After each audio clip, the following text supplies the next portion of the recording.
सुनहरा वन के घने जंगल में कुछ समय से जंगल के राजा गजोदर का आतंक फैला हुआ था।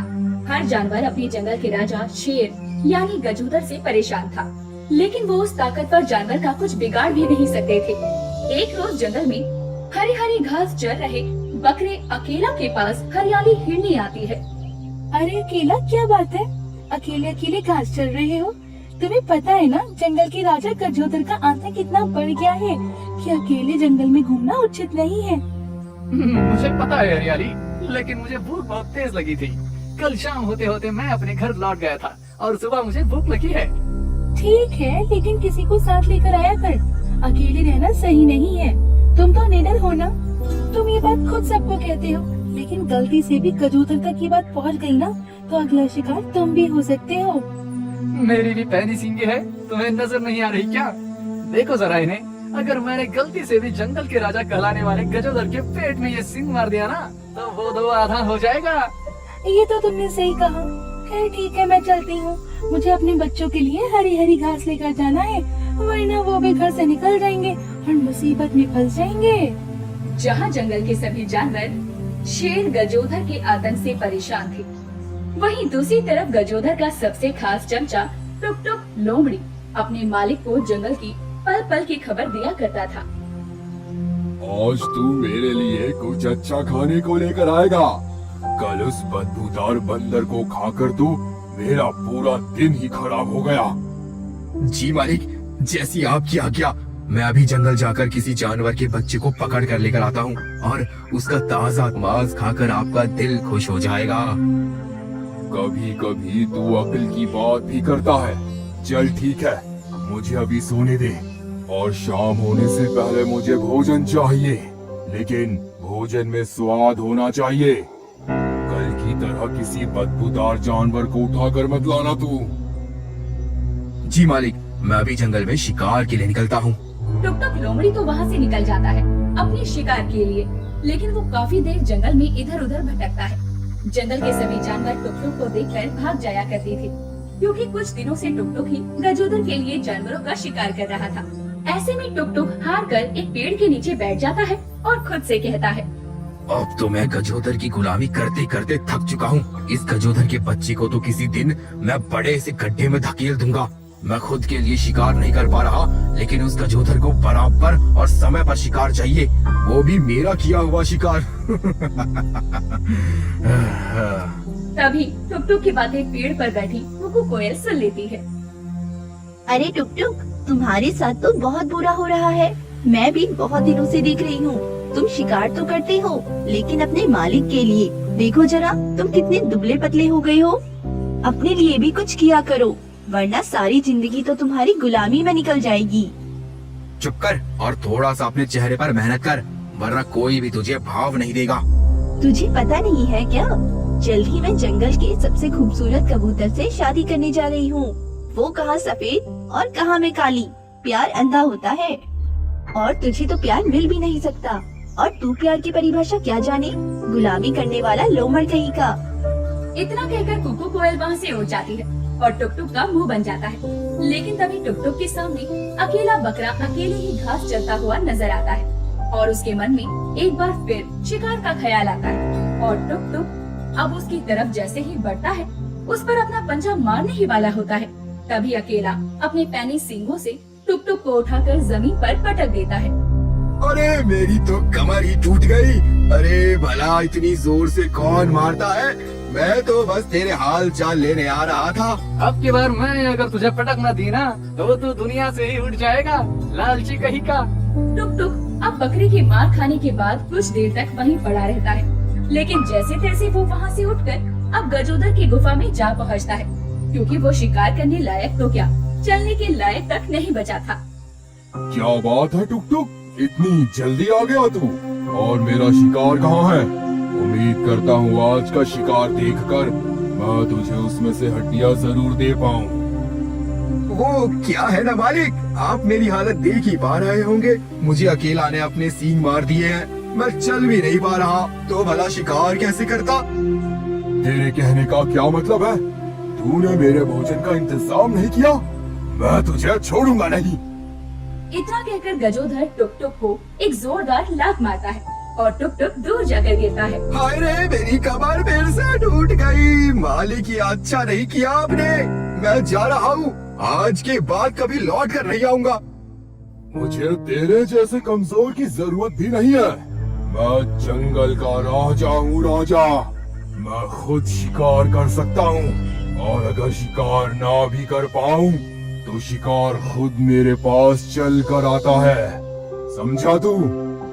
टुक टुक को गजोधर की बात सुनकर बहुत दुख और बेइज्जती महसूस होती है, जिसके बाद टुक टुक उदास मन से वहाँ से जंगल की तरफ निकल पड़ता है। तभी टुक टुक को हरियाली हिरनी दिखती है और वो टुक टुक को उदास देखकर उसके पास आती है। लगता है आज तुम बहुत परेशान हो। कोई बात है तो मुझे बता सकते हो। वैसे तो तुम्हारे पास जंगल का कोई भी जानवर नहीं आना चाहता, क्योंकि तुम पिछले काफी समय से गजोदर के लिए जानवरों का शिकार जो कर रहे हो। मुझे गजोदर शिकार करने के लिए मजबूर करता है, तभी तो मैं जंगल के जानवरों का शिकार करता हूँ। अगर मैंने शिकार नहीं किया तो वो मुझे मार डालेगा। आज भी उसने मुझे ऐसी ही धमकी दी, इसलिए यहाँ उदास बैठा हूँ। मैं तो कहती हूँ तुम उसकी गुलामी करना छोड़ दो और हमारे जंगल आ जाओ। खुशी खुशी तुम हमारे जंगल में रह सकते हो। तुम सही कह रही हो हरियाली, मुझे तुम लोगों के साथ रहना चाहिए और मैं दूसरे जंगल से शिकार ढूंढकर अपना पेट पाल लूंगा। लेकिन गजोधर के पास लौट कर नहीं जाऊंगा, वो अपना शिकार खुद ढूंढे। अब टुक टुक जंगल के जानवरों का विश्वास जीतने में लग जाता है, लेकिन उसके दिमाग में खुराफाती सोच रही थी। उस गजोधर से अपनी बेइज्जती का बदला लेने का वो मन बना चुका था और वो जंगल के जानवरों को गजोधर के शिकार से बचाने लगता है। एक रोज गजोधर अकेला का शिकार करने वाला होता है। तभी टुक टुक अकेला बकरे के पास आता है और उसे गजोधर के शिकार से बचाता है। बकरा भी टुक टुक का शुक्रगुजार हो जाता है और जंगल आकर सभी जानवरों से कहता है, मुझे तो लगा था टुक टुक तुम किसी मकसद से हमारे बीच आए हो, लेकिन टुक टुक ने आज मेरी जान गजोदर से बचाई और मैं इसके लिए बहुत खुश हूँ। आज से टुक टुक हम लोगों के बीच रहेगा। हाँ, मैंने ही टुक टुक को सलाह दी थी कि वो हमारे बीच रहेगा, क्योंकि टुक टुक अब तो तुम हमारी तरह हो जाओगे। बेचारे जंगल के जानवर मुझ पर कितना विश्वास कर बैठे हैं, लेकिन इन्हें तो पता ही नहीं आगे चलकर क्या होने वाला है। ऐसे ही कुछ समय बीत जाता है, लेकिन जंगल के जानवर ये नोटिस करते हैं कि जंगल के कई सारे जानवर अचानक गायब हो रहे हैं। और एक दिन तो हरियाली अपने 2 बच्चों में से एक बच्चा गायब देखकर पूरा जंगल सर पर उठा लेती है। अरे, मैं उन्हें अच्छे से घर में रख कर गई थी। मैंने उन्हें समझाया भी था घर से बाहर नहीं निकलना, लेकिन न जाने उन्हें कौन ले गया। अब तक तो उन्हें खूंखार जानवर अपना शिकार भी बना चुका होगा। मैंने भी जंगल के जानवर को नोटिस किया है। कई पक्षी तो कई दिनों से दिख नहीं रहे हैं, जो सुबह शाम इधर उधर चहचहाते थे। मैंने आज ही जंगल में गजोधर को आते देखा था। हो सकता है उसी ने तुम्हारे बच्चों को अपना शिकार बना लिया होगा, क्योंकि अब से शिकार उसे खुद करना पड़ रहा है। तुम एकदम सही कह रहे हो गजोदर, हमारे लिए बहुत बड़ा खतरा है। हमें उसका जल्द ही कुछ करना होगा। हाँ टुक टुक, सही कह रही हो। गजोदर ने ही जंगल के जानवरों को खाया होगा और वह ये सब कर रहे हैं। हमें जल्दी इसका समाधान निकालना होगा। जंगल के सभी जानवर एक जगह एकत्रित होकर सभा बैठाते हैं और सभा में गजोधर को लेकर बातचीत होती है और सभी तय करते हैं कि जंगल में आए शिकारी जो गड्ढा करके गए हैं, उसी में गजोधर को जैसे तैसे फंसाना है। और टुक टुक गजोधर को उकसाने का काम करता है और उस गड्ढे तक ले आता है। और गजोधर जैसे ही गड्ढे में गिरता है, कुछ देर बाद शिकारियों का आना होता है और वो गजोधर को यानी जंगल के राजा को अपने साथ ले जाते हैं और जंगल से मुसीबत यानी कि बुरी बला हमेशा हमेशा के लिए टल जाती है। लेकिन असल बात तो ये थी कि उन जानवरों को टुक टुक खा रहा था, ना कि गजोधर। और गजोधर के जाने के बाद जंगल के मूर्ख जानवर टुक टुक की राजनीति से अनजान टुक टुक को ही जंगल का राजा बना देते हैं। उम्मेदपुर के जंगल में सुंदरी नाम की शेरनी रहा करती थी। शेरनी सुंदरी पर जंगल के हर दूसरे जानवर का दिल आया हुआ था, क्योंकि कुछ ही समय पहले शेरनी सुंदरी का जो पति था यानी कि शेर सिंह, उसकी मृत्यु हो चुकी थी, वो भी एक गंभीर बीमारी की वजह से। और शेरनी सुंदर जवान थी, जिस वजह से हर किसी को उम्मीद थी कि सुंदरी जंगल के किसी जानवर से तो जरूर अपने प्यार का इजहार करेगी। इसी को लेकर शैला बंदरिया से जयकाला भेड़िया और डगरू मगरमच्छ बातचीत कर रहे होते हैं। अरे, जिसके पीछे तुम दोनों हो, कहीं ऐसा ना हो उसका दिल किसी पर आए ही ना और वो अपने पति की याद में अपना जीवन ऐसे ही बिता दे। अरे तू कैसी है बहन शैला? मैंने तुझसे इस रक्षा बंधन पर राखी बंधवाई थी ना, तो तू अपनी बहन होने का फर्ज नहीं निभा सकती मेरी उस सुंदरी के सामने तारीफ करके? तुम दोनों देख लेना, मेरी सुंदरी एक दिन मुझे हाँ जरूर बोलेगी, भले ही उसे मैं बदबूदार क्यों ना लगता हूँ। हाँ हाँ जरूर, तुझे ही हाँ करेगी मेरी सुंदरी। और ये मेरी सुंदरी मैं तेरे मुंह से सुनना नहीं चाहता हूँ। सुंदरी मेरी है और मेरी ही रहेगी, देर से ही सही, लेकिन वो अपने प्यार का इजहार जरूर करेगी, ये मैं वादे के साथ कह सकता हूँ। हाँ, और मैं उसका इंतजार करूँ, क्यों? सही कहा ना? अरे चुप करो तुम दोनों, मुझे चैन से सोने भी नहीं देते।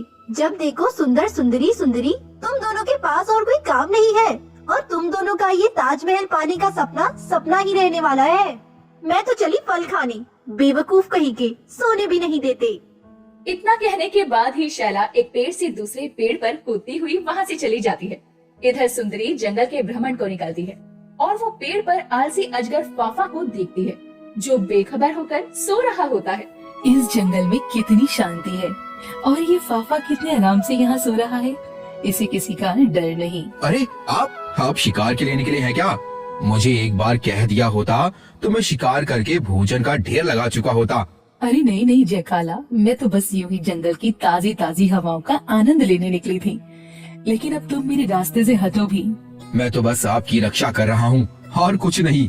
आप आगे आगे चलिए, मैं पीछे से आपका बॉडीगार्ड बनकर चलता हूँ, फिर देखता हूँ आपको कौन नजर उठाकर देखता है। कहीं तुम मुझ पर लाइन तो नहीं मार रहे हो? अगर ऐसा है तो तुम्हारा दिल टूट सकता है, मैं पहले ही कह रही हूँ। अरे नहीं नहीं, मैं तो बस अपने जंगल की रानी की रक्षा कर रहा हूँ। क्या मैं ये भी नहीं कर सकता हूँ? जरूर करो। वैसे मुझे ये बताओ कि इस जंगल में सबसे लजीज फल का पेड़ कौन सा है? वो क्या है ना, मुझे फल खाना है। जयकाला पीछे पीछे होता है और सुंदरी आगे आगे चल रही होती है। तभी तालाब से निकलकर डगरू ये देखकर खुद से कहता है, ये जयकाला मेरी सुंदरी को एक मिनट अकेला नहीं छोड़ सकता। जब भी मैं मौका देखता हूँ बस मेरी सुंदरी के आगे पीछे घूमने लगता है, और जब भी मैं सोचता हूँ कि मैं अपनी सुंदरी को अपने दिल की बात कहूँगा, तब ये बीच में कबाब की हड्डी बनने चला आता है। ये जंगल के शैतान जानवर भी ना समझते ही नहीं है।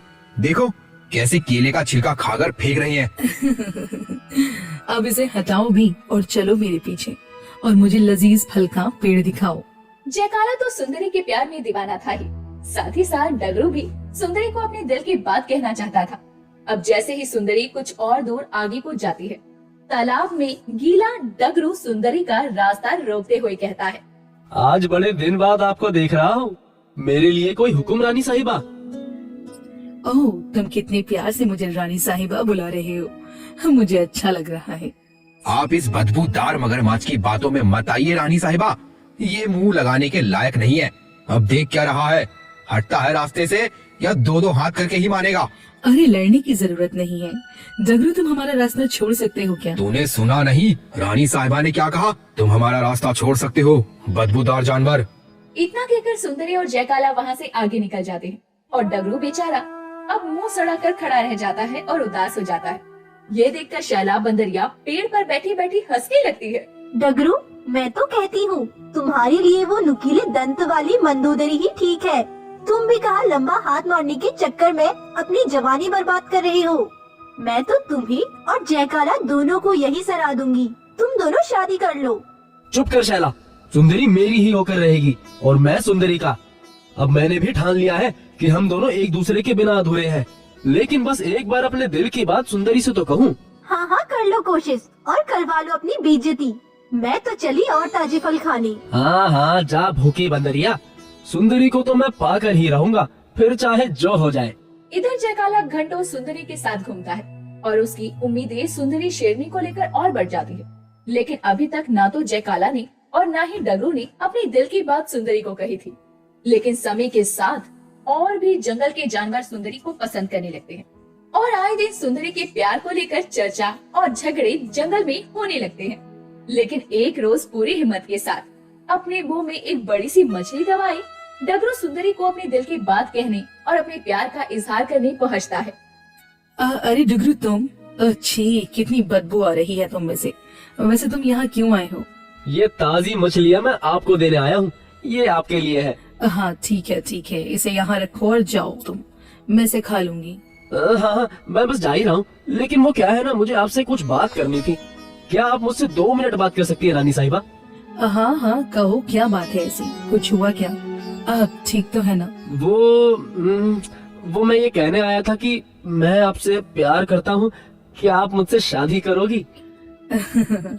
ये क्या कह रहे हो तुम? तुमने शादी और मैं? नहीं नहीं, मैं अपने पति की याद से भी अभी पूरी तरह उभर नहीं पाई। मैं तुमसे शादी कैसे कर सकती हूँ? लेकिन मैं आपको बहुत खुश रखूंगा, ये मेरा आपसे वादा है। जगरू, कहाँ तुम पानी में रहने वाले बदबूदार मगरमच्छ और मैं कहाँ जंगल की सबसे सुंदर रानी साहिबा। हमारा कोई मेल नहीं। ये सुन डगरू का दिल टूट जाता है और वो कई दिनों तक भूखा प्यासा तालाब के किनारे कीचड़ में पड़ा रहता है। वहीं दूसरी तरफ जब ये बात जय काला को पता चलती है तो उसके लिए अब रानी साहिबा का प्यार पाना आसान सा लगने लगता है और वो सुंदरी को अपने दिल की बात कहने के लिए जैसे ही पहुंचता है तो वहाँ रानी साहिबा यानी सुंदरी को ना पाकर वो वापस आ जाता है। क्या हुआ? नहीं मिली क्या रानी साहिबा? अब तुझे भी रानी साहिबा, मेरा मतलब तेरी सुंदरी मिलने नहीं वाली है। ये तू क्या कह रही है? भला मुझे साहिबा क्यों नहीं मिलेगी? आज ही मैं अपनी दिल की बात रानी साहिबा यानी अपनी सुंदरी से कहने जा रहा हूँ। क्योंकि उसे कोई और पसंद आ गया है। अगर विश्वास नहीं है तो खुद ही उनकी गुफा में जाकर देख ले। जब तक तू पहुँचेगा तब तक रानी साहिबा शादी भी कर चुकी होगी। मैंने तुमसे राखी नहीं बंधवाई होती ना तो शायद मैं तुझे अब तक मार चुका होता, लेकिन अगर तू कह रही है तो मुझे जाना ही होगा। जयकाला बंदरिया शैला की बात सुनकर रानी साहिबा यानी शेरनी सुंदरी की गुफा में जाता है और वो देखता है कि जंगल के जानवर रानी साहिबा पर फूल बरसा रहे हैं, लेकिन उसके साथ कोई और भी है और वो कोई और नहीं अजगर फाफा था। जब मैंने तुम्हें पहली बार देखा था तभी मैंने तय कर लिया था कि तुम मेरे पति ही बनोगे। जो अपना आलस नहीं छोड़ सकता वो मुझे क्या छोड़ेगा। बधाई हो रानी साहिबा, अच्छा हुआ आपने शादी कर ली, वरना जंगल में कई जानवर तो अपनी जवानी खराब कर रहे थे। अरे जयकाल, तुम मुझे बधाई नहीं दोगे? सबने मुझे बधाइयाँ दी और तुम मुझे बस देखे जा रहे हो। मैं लग रही हूँ ना आज सुंदर? भेड़िया जयकाला क्या ही बोलता, उसका तो दिल टूटकर चकनाचूर हो जाता है। जो शेरनी सुंदरी के साथ साथ फेरे लेने के सपने देखा करता था, उसकी आंखों के सामने एक आलसी अजगर शेरनी को अपना बना लेता है और जंगल के सभी जानवर ये देखते रह जाते हैं।